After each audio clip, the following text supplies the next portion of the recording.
Imagine you're having a conversation with your friends. Now at some point in this conversation, someone's going to bring up cryptocurrencies. Now cryptocurrencies is something that everyone wants to talk about, but no one really knows how they work. So today I'm going to fix that. I'm Rahul from Simply Learn, and this is Cryptocurrency Explained. Since man evolved, currency has been a very important part of our lives. In the caveman era, they used the barter system. Now the barter system involves goods and services being exchanged among each other.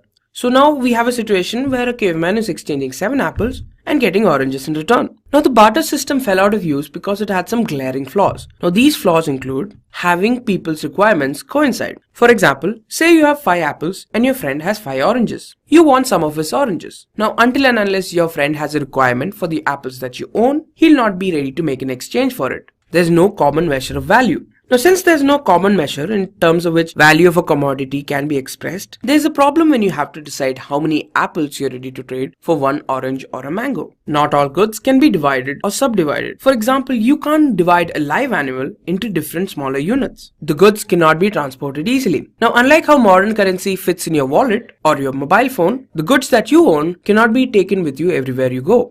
After realizing that the barter system didn't work very well, currency went through a few iterations.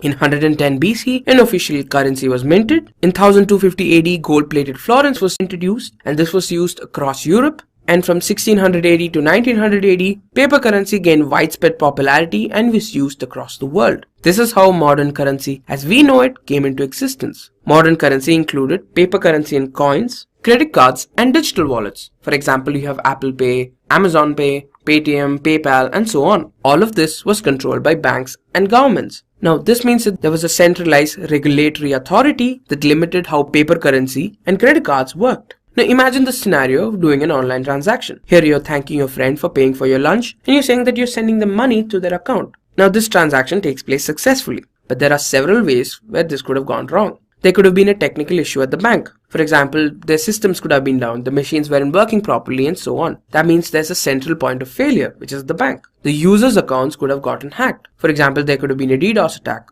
or identity theft, and so on. Or the transfer limits for that account were exceeded. This is why the future of currency lies with cryptocurrency.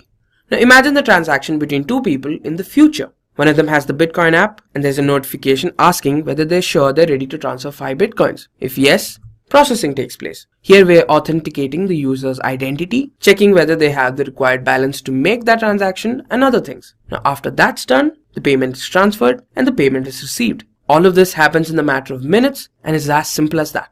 This in turn removes all the problems of modern banking. There's no limits to the funds you can transfer, your accounts cannot be hacked, and there's no central point of failure. Now, as of 2018, there's more than 1600 cryptocurrencies available. Now, there are some popular ones like Bitcoin, Litecoin, Ethereum, and Zcash. And a new cryptocurrency crops up every single day. Now, considering how much growth they're having at the moment, there's a good chance there's plenty more to come in the upcoming years.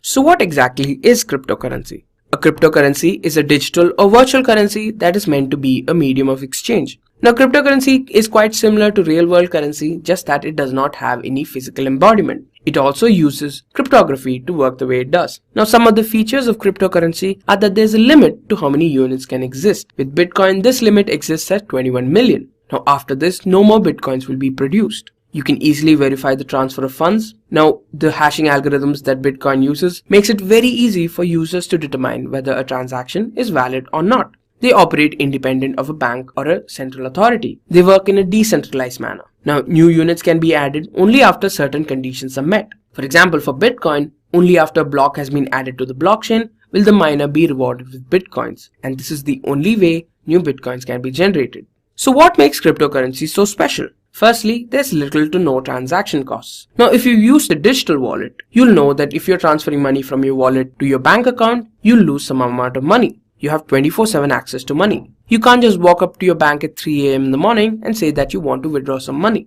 There's no limits on purchases and withdrawals. There's freedom for anyone to use. For example, if you're setting up an account in your bank, you need to do some amount of paperwork and documentation. With cryptocurrencies, all of that can be avoided. International transactions are faster.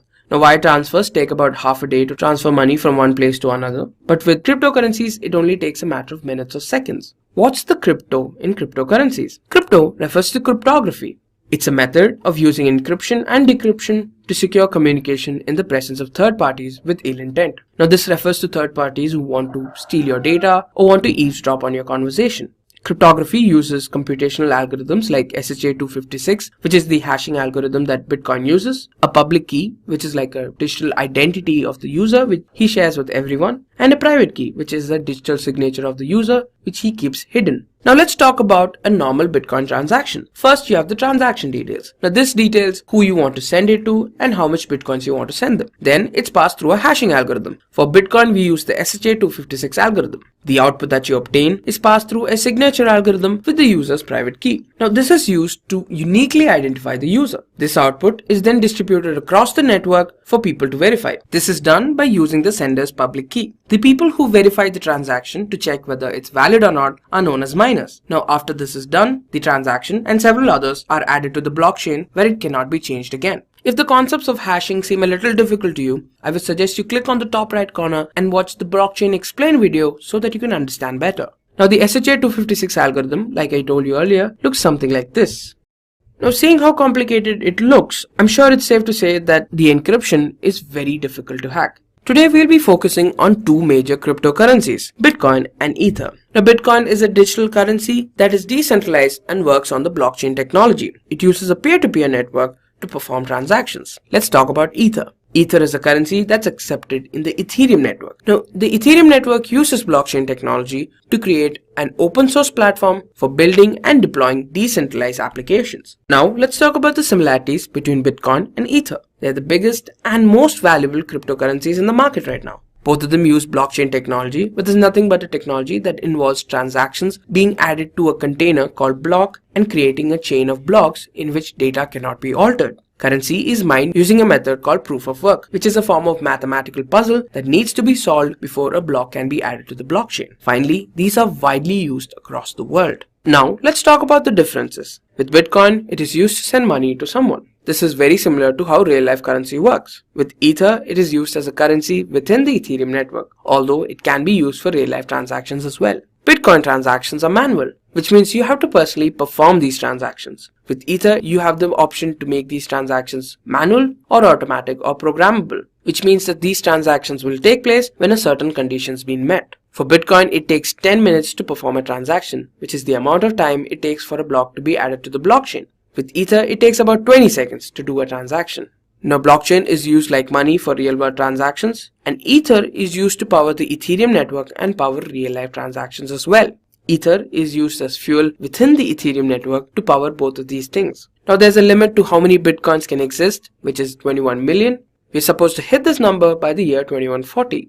Ether is expected to be around for a while, but not to exceed 100 million units. Now, Bitcoin is used for transactions involving goods and services, and Ether uses blockchain technology to create a ledger to trigger a transaction when a certain condition is met. For Bitcoin, we use an algorithm called SHA-256 for hashing, and with Ethereum, we use ETHash. As of July 23, 2018, one Bitcoin equals $7,668. For Ether, it costs $464. Now, what's the future of cryptocurrencies? The whole world is clearly divided when it comes to cryptocurrencies. On one side, you have supporters like Bill Gates, Al Gore, and Richard Branson who say that cryptocurrencies are better than regular currencies. On the other side, we have people completely against it. People like Warren Buffett, Paul Krugman, and Richard Shiller, who are both Nobel Prize winners in the field of economics. They call it a Ponzi scheme and means for criminal activities. In the future, there's going to be a conflict between regulation and anonymity. Since several cryptocurrencies have been linked with terrorist attacks, governments would want to regulate how cryptocurrencies would work. On the other hand, the main emphasis of cryptocurrencies is to ensure that their users are kept anonymous. By the year 2030, cryptocurrencies would occupy 25% of national currencies, which means a significant chunk of the world would start believing in cryptocurrency as a mode of transaction.